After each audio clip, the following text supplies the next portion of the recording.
میرے خیال سے جو NCCIA کے آفیسرز نے استعفے دیے ہیں، ان کرپٹ افسران کو سزائیں بھی دی جانی چاہیے۔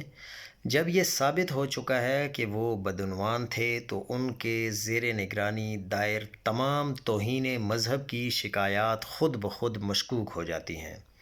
450 سے زائد بلاسفیمی وکٹمز اور ان کے خاندان برسوں سے یہی فریاد کر رہے ہیں کہ انہی افسران نے ان سے پیسے بٹورے اور راؤ عبدالرحیم کے دست راست بن کر ظلم میں شریک رہے۔